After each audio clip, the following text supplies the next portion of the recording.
This morning, in all the campuses, Mahamrutyunjaya Homa was performed and all the rituals were undertaken, of course followed by the prasadam that all the children look forward to. However, when we go to Lord Shiva, the ritual generally is to perform Abhishekam for Lord Shiva. Now he is Abhisheka Priya, like Vishnu is Shringara Priya, and Brahma is Veda Priya. Like that, when we go to Lord Shiva, we do Abhishekam. And people, based on their capacity, carry what they can. They carry water, or they carry milk, or curd, and various other items, and they perform Abhishekam to the Shivalingam. You know why we perform Abhishekam to Shiva? Not so much of Shringara. Because when the ocean of milk was churned, they say that hala came out. It was poisonous. It was very, it was like a burning poison. So if anybody consumes it, will have to undergo a lot of difficulty. You can imagine hot poison, which is so dangerous that even the gods who were around, they all ran in all directions to save themselves from the fumes of that boiling poison. And then came Lord Shiva, who said, let me take this, because nobody is going to take this, but if it spreads, all are going to suffer. So the Lord called for the poison, asked for it, and drank it. And where did he keep it? He kept it in his throat. And that's how he's called Nilagriva or Nilakantha, because he holds that poison in his throat, because of which his throat turned blue. And he cannot swallow it. He has to keep it that way, because if he swallows, he himself he'll suffer the consequences of it.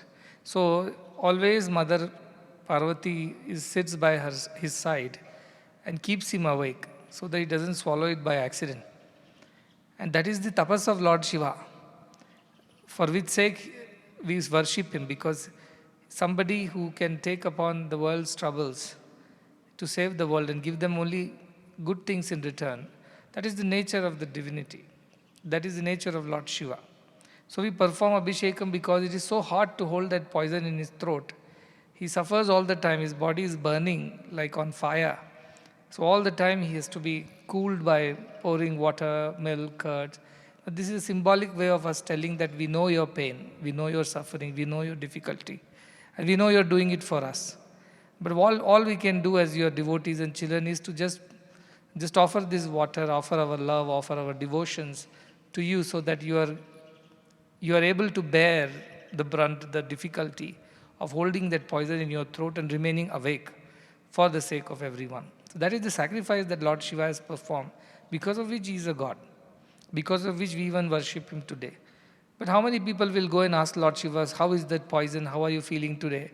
Is it okay? Do we need something? Can I help you in some way? Nobody remembers that when we go to Lord Shiva's temple.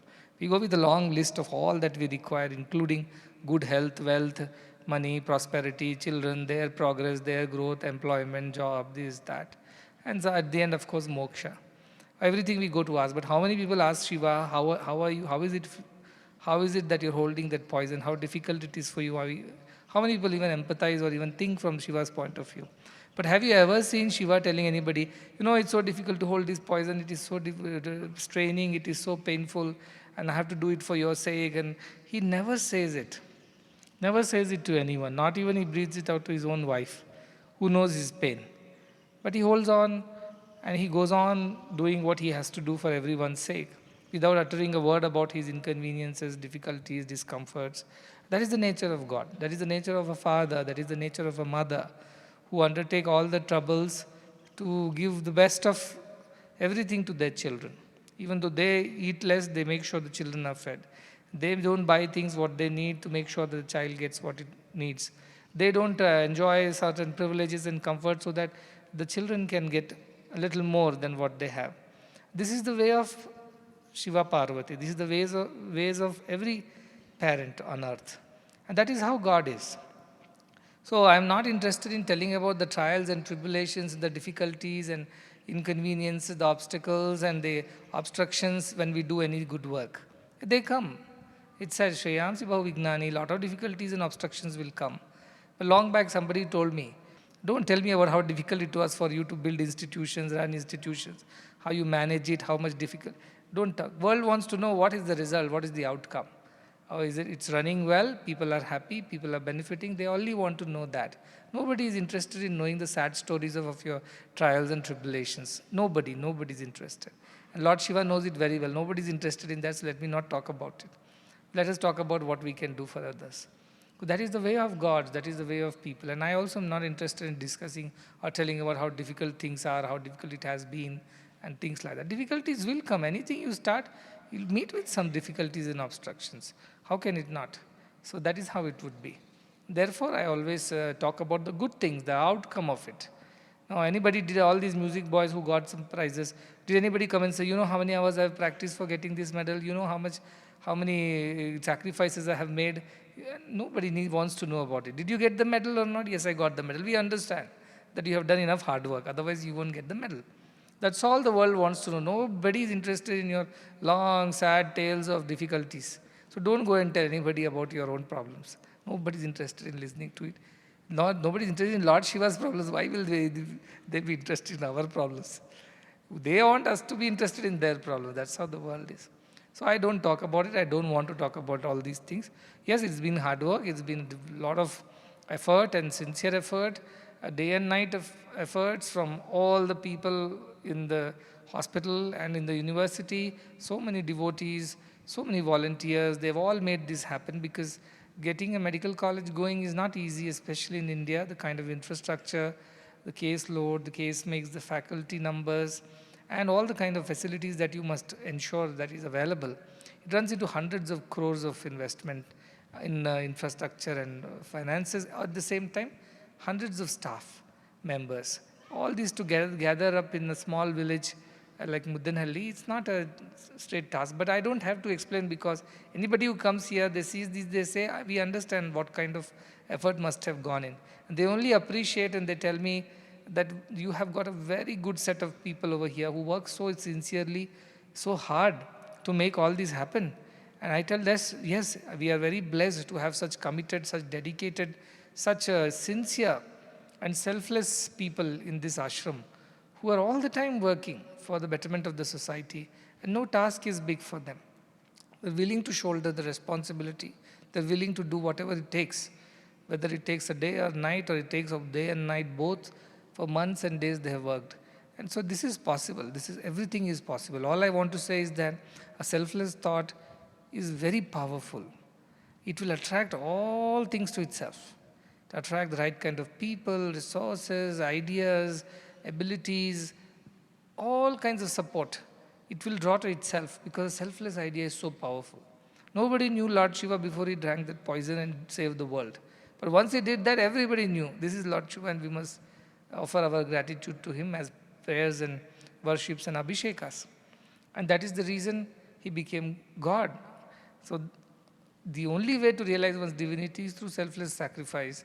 And those who live a life of selflessness, they are gods. They are moving, walking, talking, breathing, eating, working gods. There is no other God in this world than those who work selflessly for others' sake.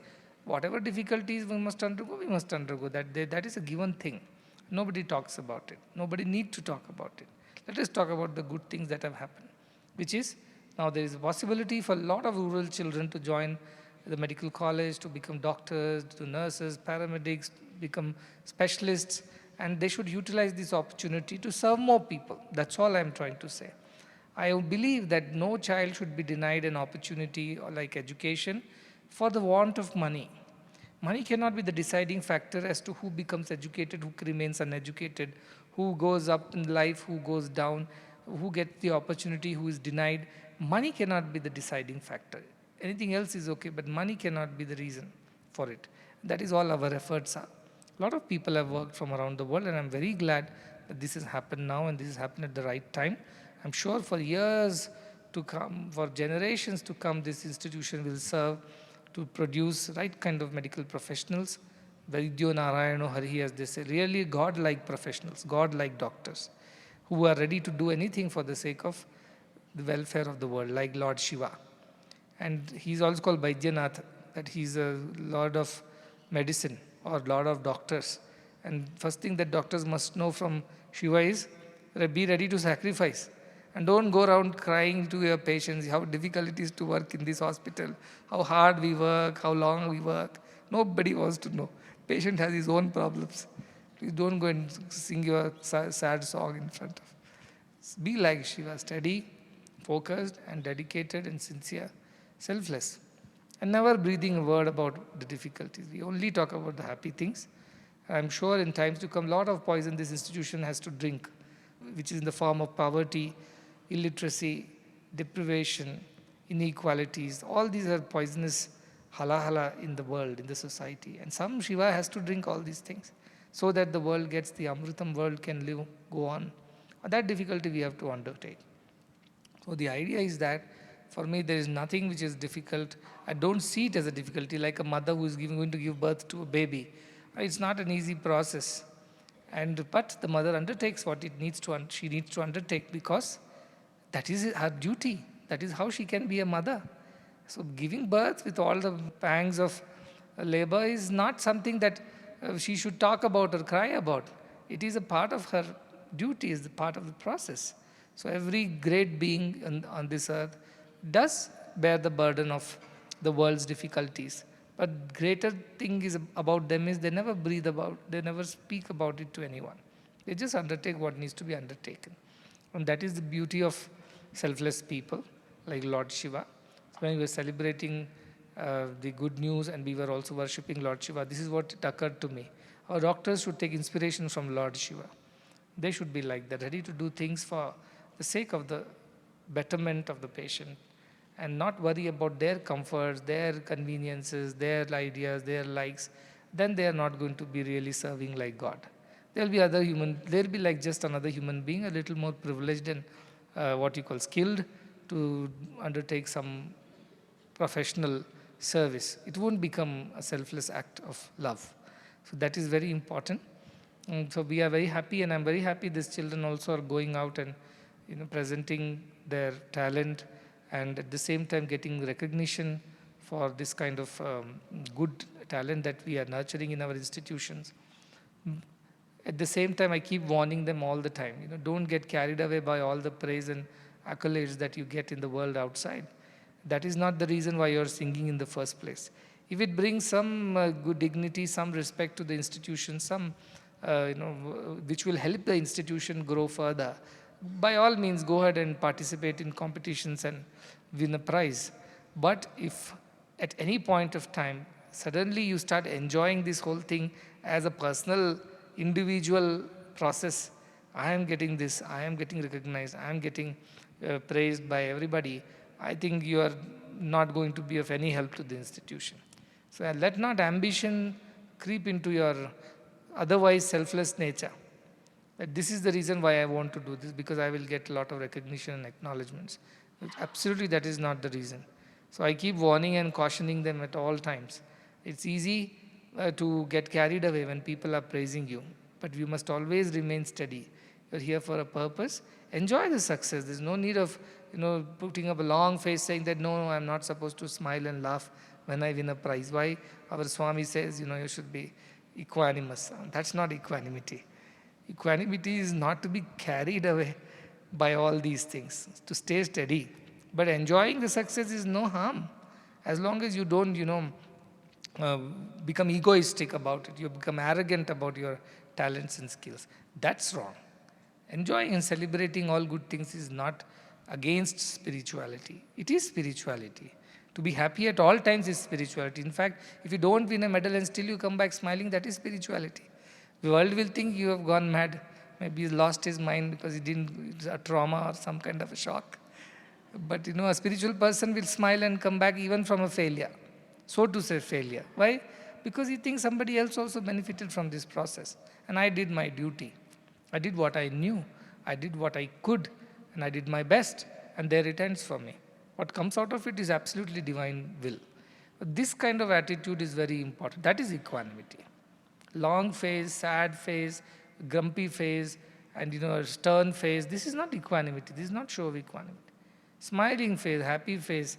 Even if you are going through thousands of troubles behind, still you only put up a smiling face and you greet and meet everyone with smile and love them, care for them, comfort them. That is the way of spiritual people. That is the way of Lord Shiva. So you have to develop that kind of spirituality. Whatever be our personal troubles, for the world we are always people who are there to give them comfort, give them solace, give them courage, give them warmth and love. This is how we must live. Another very beautiful example somebody told me, and I often use it to tell others, those who sometimes want people to know how difficult it has been for them, how hard they work. To them this goes. They told, you should look like the duck, water duck, on water. It keeps pedaling under the water, but on top of the water it looks so smooth and peaceful. But deep inside it is continuously struggling to float. That is the way we should be. On top we should look calm and composed, happy and comfortable. But deep under, we must continue to put our efforts in whatever way we can. We need not show everybody and tell everybody about how it is and how difficult it is. That's not. Lord Shiva never told about it. Who are we to tell our difficulties to anyone? At the same time, we should be having patience to listen to somebody else who comes with difficulties. You should give him a lecture. You know what? Lord Shiva never told any difficulty. Please don't come and tell me all this. You be Lord Shiva. Let that person be just a poor jiva. Let him express, or her express. You should lend your ear to or a shoulder to somebody who's in trouble. You shouldn't go around crying like this. That's not the right way of doing things. Many good things will happen. This year is going to bring a lot more good news, many new courses, many new opportunities. Many such recognitions will come to our institution and our children. And this is the beginning. This is just the beginning of a great, grand future of these institutions, these children. A lot of good things will happen in times to come. And you will see it in front of your eyes. But in all those good times also, we must remain equanimous only. Through difficulties, we have remained equanimous. Through good times and happy times and pleasurable times also, we must learn to remain equanimous only. That is Samadhi. Shiva is said to be always in the state of Samadhi. Samadhi Priya. Samadhi. I call Samadhi as Samadhi. Dhi means your buddhi, your mind. Sama means equal. So equal-mindedness is true Samadhi. When in all situations, staying steady and remaining composed and calm without getting disturbed and perturbed by changing situations and circumstances, that is Samadhi. Equanimity is Samadhi. So Shiva is equanimous. Imagine keeping poison in his throat, at the same time blessing all the people who come with all kinds of troubles, and yet not telling about his own trouble to anybody. That is Samadhi. He doesn't think it's a trouble. It's a part of his duty like a father or a mother. It's a natural way of expressing his love. That's how we all should become. That is the idea of these homas. When we pray to God, we worship certain God, we must dwell upon the qualities of that God. Not just doing puja and coming back. Oh, some Lord Shiva is there, he protects. No, deeply think about what that God is doing and why that God is worshipped. What is the reason? What that God has done for everyone. That thought must help us become like that God whom we worship. So all our children should become like that. That is the idea of celebrating all these festivals and rituals and prayers and worships. But no, kuto vidyarthina sukham they say. Where is the comfort? Where is pleasure for a student? They should always be working hard.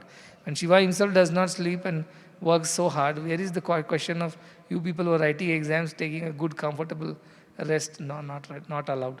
Sleep less, work more for at least some time for these examination times. So think of it as a seva. Don't think of it as a personal achievement. It's an institutional achievement. If all of you score well in the NIOS, it's a national thing. We will get reflected, we will get known around the country that there is an NIOS institution down there somewhere in Karnataka where the children are doing so well. And that will get recognized as well. That is your way of contributing to the institution's growth and glory. May you think like this. Whatever we do, it should be for the betterment of our institutions, to bring good name to our institutions, our people, and in the process also become capable of serving the society.